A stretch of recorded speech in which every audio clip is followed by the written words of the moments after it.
Hi guys, how are you? I hope all of you are doing well. Previous video में हमने may have, might have और may have to और might have to को discuss किया था। अगर आपने वो वीडियो नहीं देखी तो आप ऊपर आई के बटन पर क्लिक करके वो वीडियो देख सकते हैं।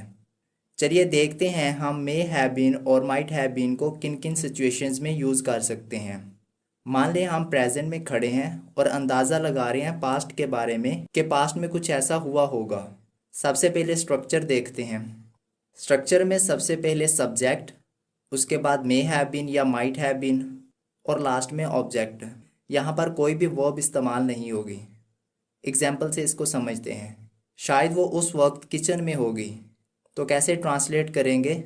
अगर तो पॉसिबिलिटी ज़्यादा है, क्योंकि मैंने पिछली वीडियोस में यही बताया है कि मस्ट में कितनी पॉसिबिलिटी होती है, मे में कितनी होती है, माइट में कितनी होती है, तो कैसे ट्रांसलेट करेंगे?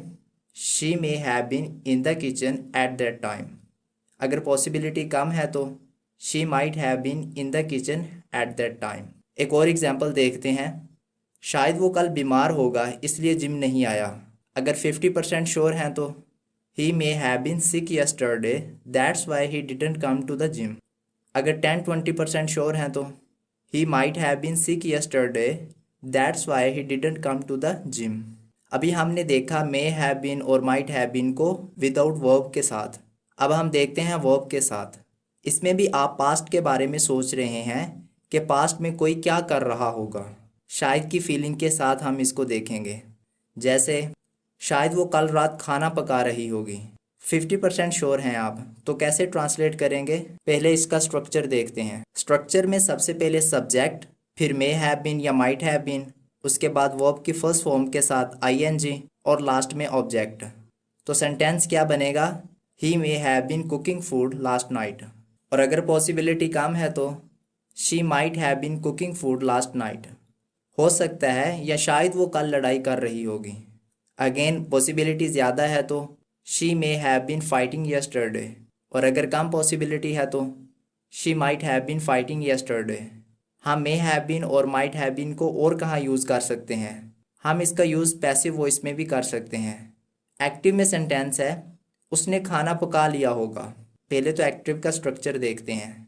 सबसे पहले सब्जेक्ट, फिर मे हैव बीन या माइट हैव बीन, फिर वर्ब की थर्ड फॉर्म और लास्ट में ऑब्जेक्ट। तो कैसे ट्रांसलेट करेंगे इसको? She may have cooked food. Chances कम है तो, यानी कि पॉसिबिलिटी अगर कम है तो she might have cooked food. अगर हमने इसी को पैसिव में बोलना हो तो कैसे बोलेंगे? पहले स्ट्रक्चर देखते हैं। सबसे पहले ऑब्जेक्ट, उसके बाद मे हैव बीन या माइट हैव बीन, उसके बाद वर्ब की थर्ड फॉर्म, और अगर आप सब्जेक्ट दिखाना चाहते हैं तो बाय लगाकर दिखा सकते हैं। तो कैसे बनेगा sentence? The food may have been cooked.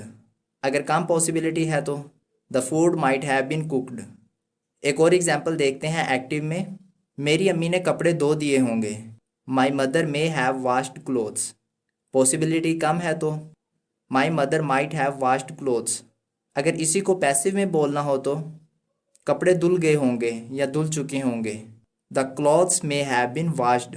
अगर पॉसिबिलिटी कम है तो the clothes might have been washed. Subject दिखाना चाहते हैं तो बाय लगाकर आप दिखा सकते हैं, लेकिन हम प्रैक्टिकल लाइफ में पैसिव में ऑब्जेक्ट का यूज़ बहुत कम करते हैं। तो ये थे कुछ यूज़ मे हैव बीन और माइट हैव बीन के। आई होप कि ये वीडियो आपके लिए हेल्पफुल साबित हुई होगी।